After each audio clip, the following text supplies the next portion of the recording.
Welcome to another episode of Permission to be Wealthy. I'm your host, Tasha Chen, and you'll be happy to know that every episode on this podcast is geared towards reminding you that you deserve wealth with ease. In addition to today's episode, I have a free gift for you. It's my 30-day guided wealth with ease journal. It's meant to support you on your wealth creation journey.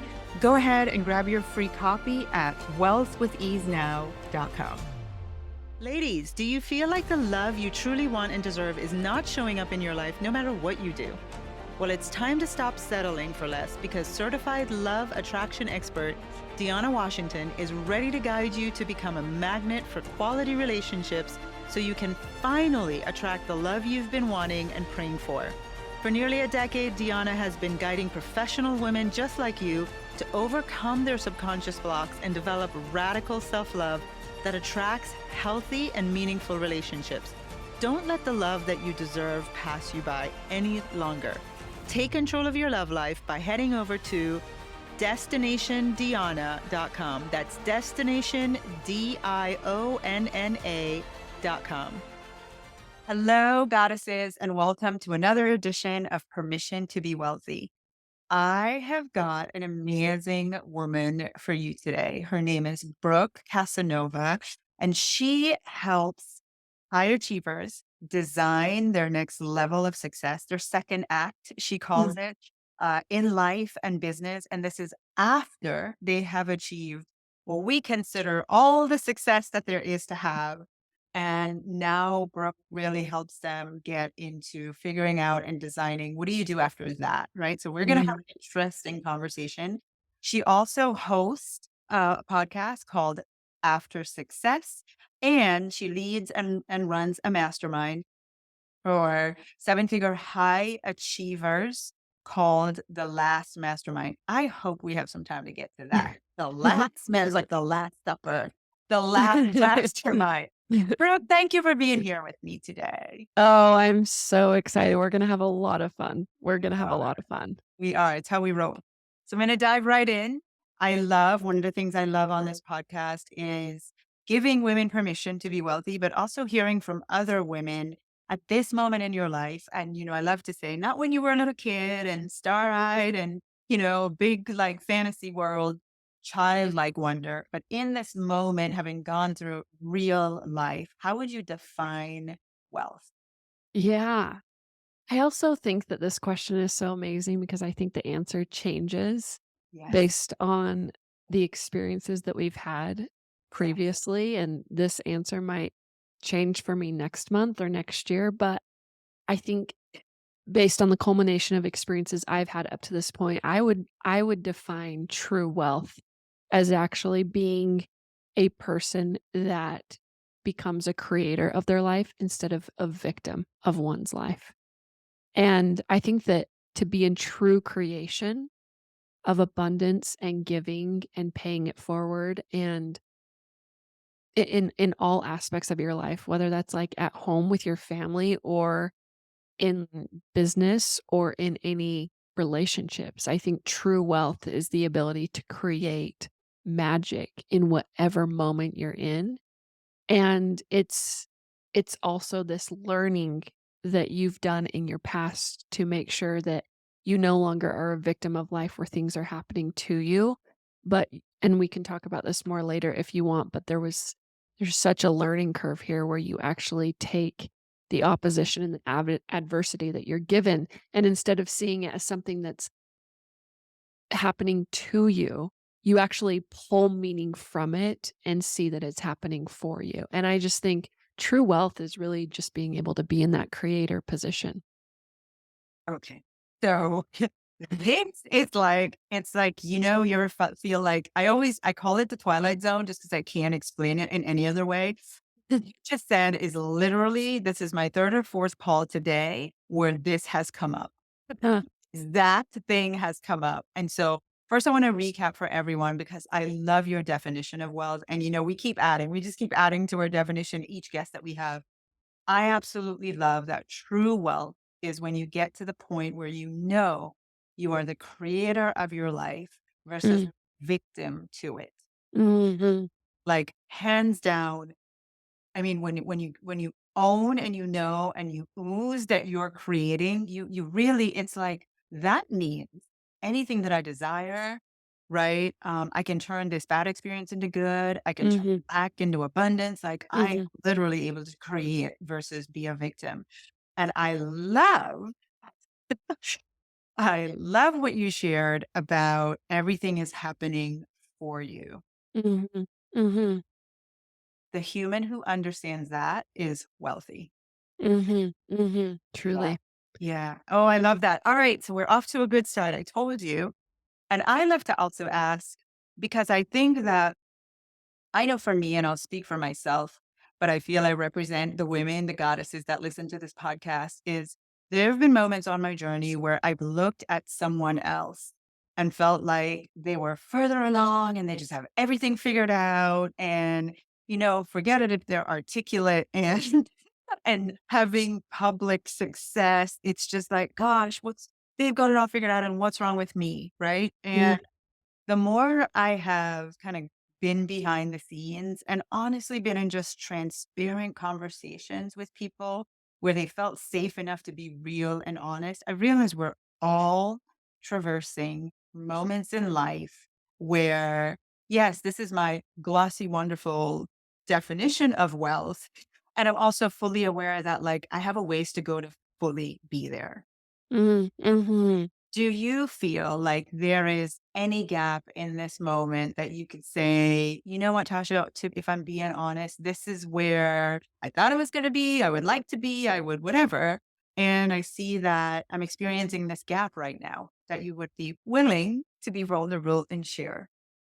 Yeah, well, I think that there's always gaps if we're honest with ourselves, and I think that one of the gaps that is, one of the messages that I actually share and help my clients with that I'm also tempted to not live every single day and also invited to live every day is there's a gap in this idea that what I'm trying to do, um, let's see, how's a better way to explain this?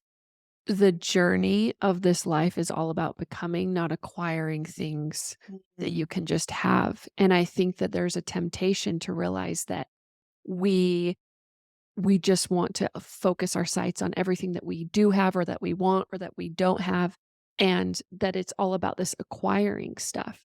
But Mhm. at the end of the day, I think, like, really where the gap is for me is to recognize that we actually don't get what we want in life, we get who we are, and it's actually a journey of becoming instead of a journey of acquiring. And that's I think once we can figure that out, and honestly, that gap of tapping into that spirituality and recognizing the journey of becoming instead of just the journey of having, I will have what I want when I become who I want to become. But there's a certain level of becoming that I have to reach and Yeah. that I want to reach in order to be a steward and someone that has all of those things. And I think actually, once you get to that person of becoming, you'll actually see that the things that you wanted to quote unquote have are kind of irrelevant at the end of the day. And I've seen that time and time again, whether that's in my experience or other people's experiences. Like, we always talk about the people that are victim to their failures and that they Mhm. don't respond well in adversity. But I've also seen so many people, including myself, that have been victims of success. And Wow. so I just think the gap for me right now is figuring out how to play the game of becoming instead of just playing the game of having. Having how to play the game of becoming instead of play the game of having. If you've never listened to anything I've ever said, ever in the history of knowing me, rewind to the last 4 minutes of this conversation and just hit replay, replay, replay, because what she said, right? That was, I'm going to have to listen to that several times. I'm trying to write notes and I just can't stop because there's so many things that you just said. We don't get what we desire, we get who we are. Mhm, mhm, Wow.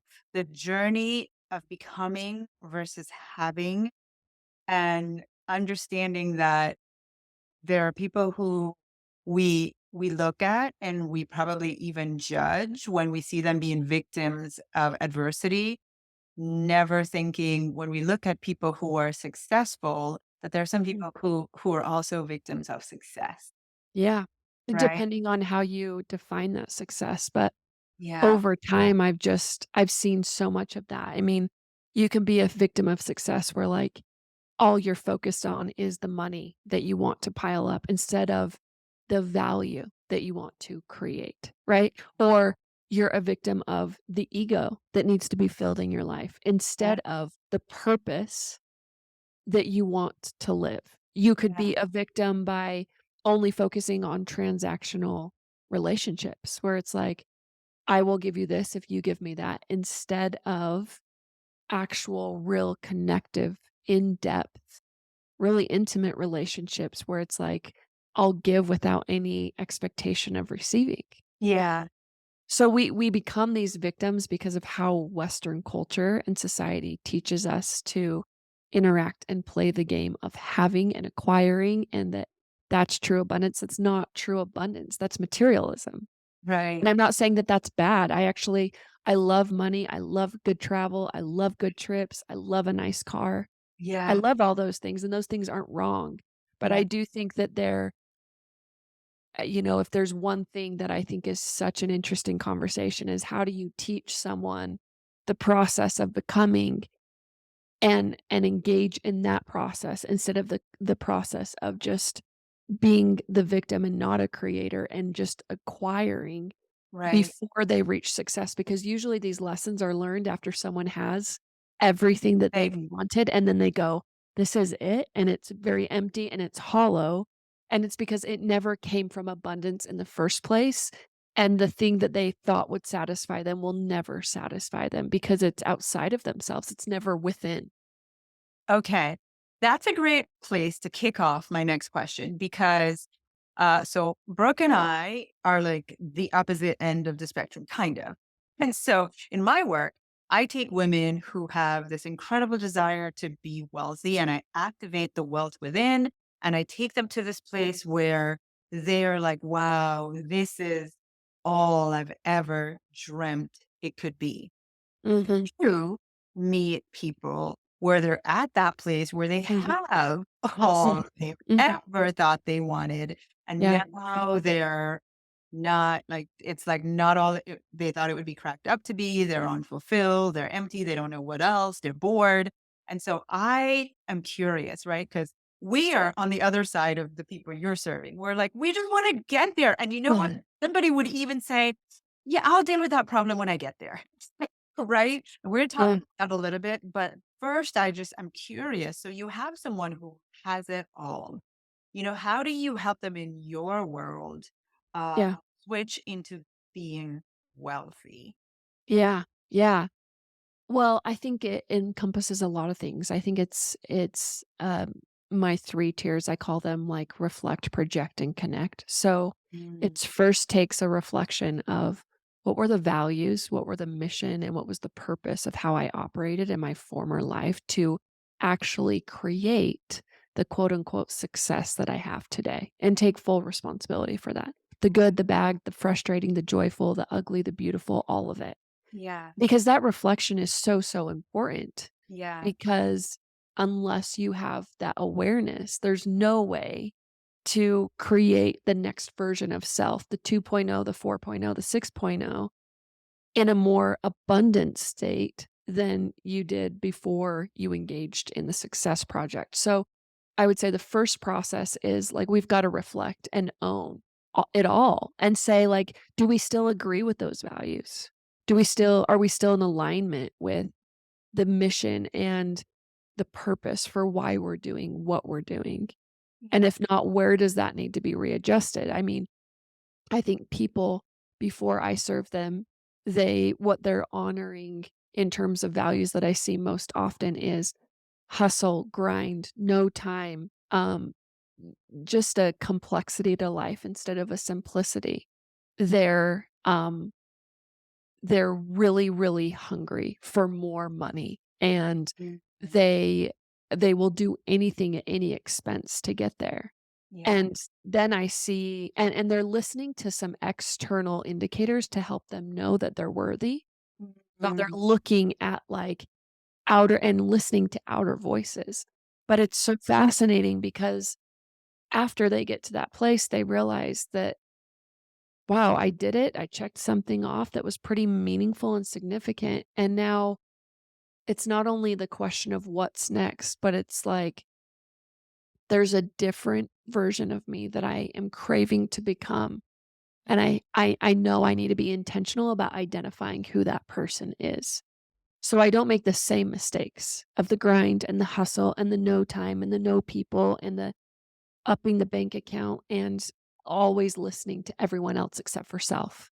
Right. So that first step would be reflect. The second one is project. Okay, so like what is the thing that you do want? And more importantly, on top of like who you do want, who do you want to become and what are the values that govern that person? And what is the mission and the drive and the impact? You see, I think that before quote unquote success, people are very inward and then Yeah. they get what they want. And it's like actually the real meaning of success to me is the ability to take all the talents and the gifts and experiences that you have inward and now bless everyone outward. And so that projection is now not just, okay, it's the me show. It's Right. like it's the everyone else show. And how can I pay it forward and Mm. operate on different values and principles and a new completely new identity to Right. actually fulfill the lessons and the experiences and the mission that I was sent here to do. And then the third thing lastly is just connect. So after they go through that, then it's like it's true connection because up to this point, they've been doing so much hustling, so much grinding, and so much quote unquote work.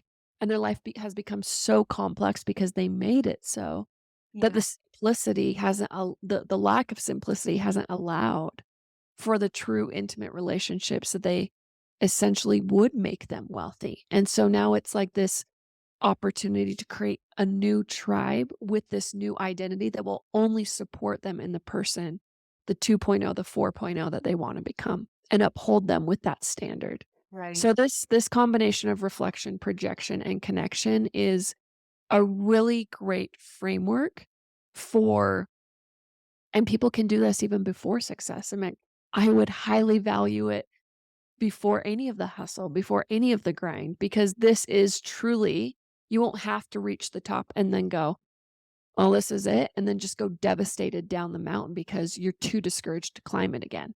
Right. That was actually the second part of my question. And before I like dive a little bit deeper into that, I have on my desk, I'm looking at it here, a picture from my wedding. My husband and I, while we were dating, we created our vision, our mission, and our why for our relationship. And I was like, all right, I'm pretty. I'm one of those people where honestly, just being Tasha is for me. I don't need to take a fancy class on vision and mission. It's just like it's the beingness of me and in Mm, alignment to my purpose for being here.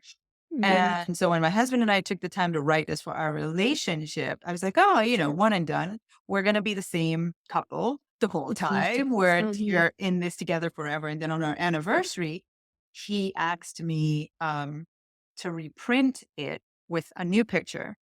And he said, Mhm. but before you do, let's sit down and look at it and see if like, it's the same, and it was intriguing to me because it was like, "Well, why would it have changed?" Right? And so I love the idea.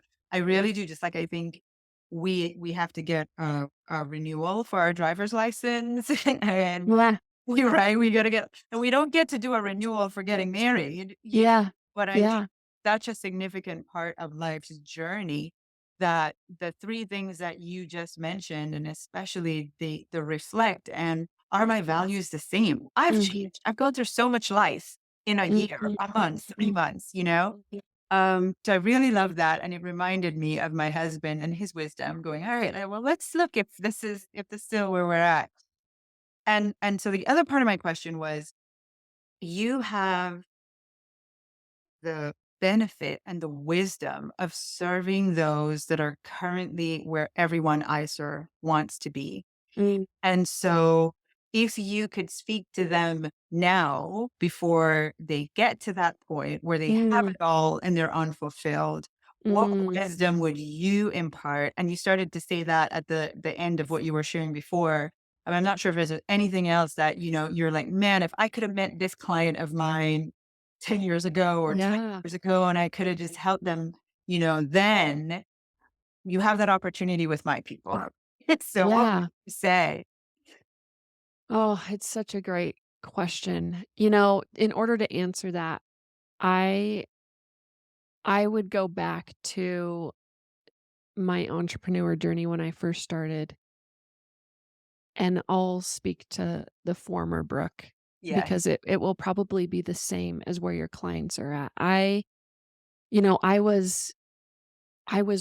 was very, very goal oriented, and I could execute most things quicker. Like, I could do things that would take me 2 hours that would take a lot of people 2 years. Whether they were significant or not doesn't really matter, but I Yeah. was just a very, like, speedy woman, Yeah. and I had one of my values was economic value, so I was all about an ROI on everything that I did, and so you can imagine, like, pretty quickly, once I joined the entrepreneur game, my Mhm. goal was to start creating, 6 figures every single month. Okay. And I did a little under 6 figures for several months, Okay. and it got to the point where after I did it, I realized that that was a goal that I had had, like, a year or 2 previously, Mhm. and I kind of did this evaluation and realized that, like,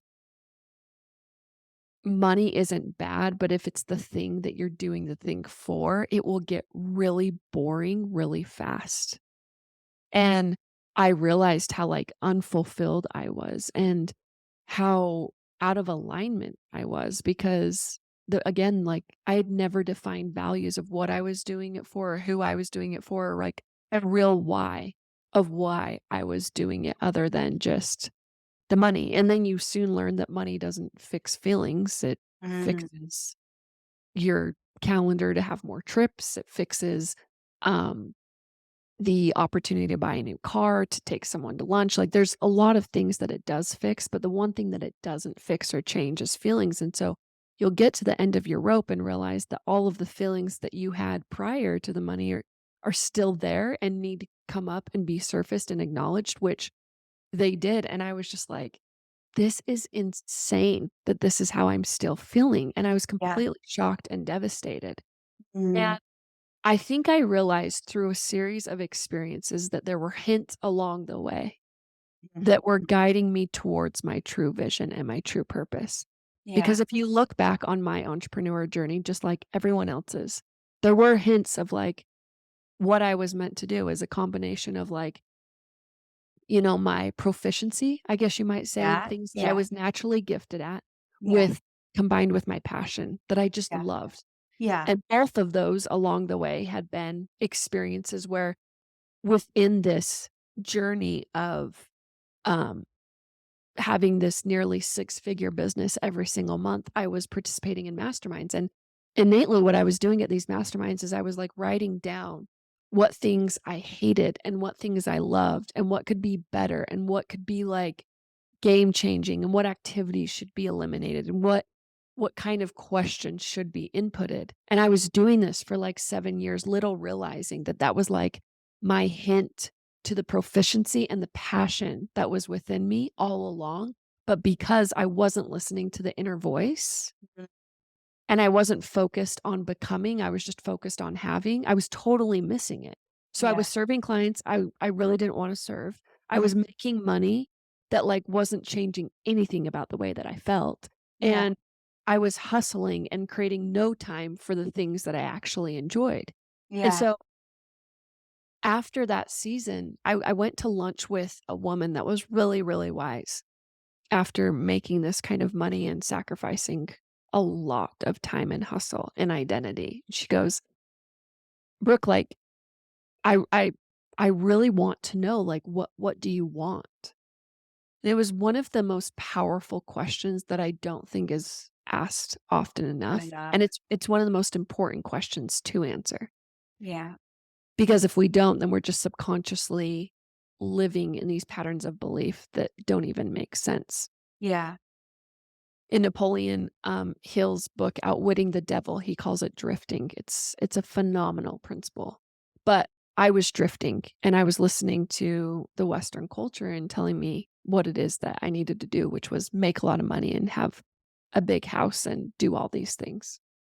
And when she asked me that question, I was like, "What do I want?" And I sat in my chair at a Bahia restaurant for like 5 minutes, and I said, I think I'm really meant to facilitate one of the best rooms in the entire world that will change people's lives. She was like, "What do you mean?" I said, "Well, interestingly enough, for the past like 7 years, I've been taking notes about what rooms work and what rooms don't and why." Yeah. And she was like, "L let's do it." Like, she was like, I just I wanna see you in action. Take my network and or my community, Yeah. and let's create this mastermind. I want you to co-host it." 3 months later, we did that, and it was one of the most out of body experiences I had ever had, and I had hosted masterminds with my clients previous, but because I was out of alignment with my why, my Mm, gifts were not being displayed the way that they should have, and wow. serving the people that they needed to. And Yeah. so ever since then, I it's just so amazing to see that, like, as soon as that happened and I started my journey of becoming instead of having, it's been so beautiful to see that I not only have become who I wanted to become, but I actually get what I wanted because I Mhm. was deserving of the person that wanted it because of how I had changed in the process of getting it. And that now I'm doing what I love with who I love, and it's impacting so many people, but if you don't take, like, an evaluation Yeah. of, "What are you doing this for?" And I know that that's, like, so cliche, but really, like, answering the question, sit just one day with the question, "What do you want?" Yeah. and "Who will it require me to become?"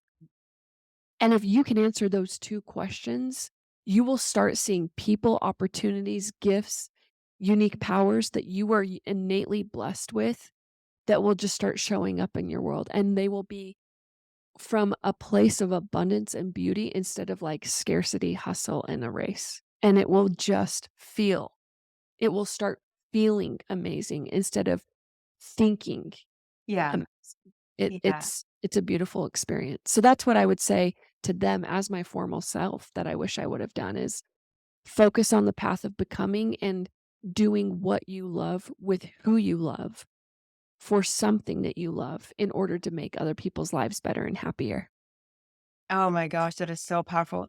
I'm gonna um share this with everyone. I'm just gonna recap this one question because I think this was the crux of our conversation for every goddess that's listening is take a moment and I know we listen to a lot of podcasts, we listen to a lot of YouTube videos. We're consuming so much Mhm. and we're not implementing enough. And so I'm always want to say, can you just take the next 5 minutes, just five, when this ends, Mhm. 5 minutes and go deep breath. What do I really want? And who do I need to become to have that? And not, and we're very quick to be able to answer what I want from I want a 5 bedroom house, Mhm. 5 cars, and then, Mhm. right? Like the deeper, what do I want? Mhm. What do I Mhm. really want? And who do I need to become in order to have it? So instead of the what do I want to have as the path to wealth, you know, reframe the question, and then go on the journey of becoming, and you'll have it all. Brooke, thank you. Thank you, thank you, thank you, thank you, thank you. This has been amazing. We knew it would be. You and I feel like when we get together, we are so in sync a Mm. lot of the ways that we think. And I Mm. always just, I could sit at your feet because the process and you think and explain things is intriguing to me. So Mm. thanks for being here. And everyone, please go find Brooke. Where can people find you, Brooke? Yeah, you can go to thelastmastermind.com. You'll find me there. I also have a podcast called After Success. You can join me there.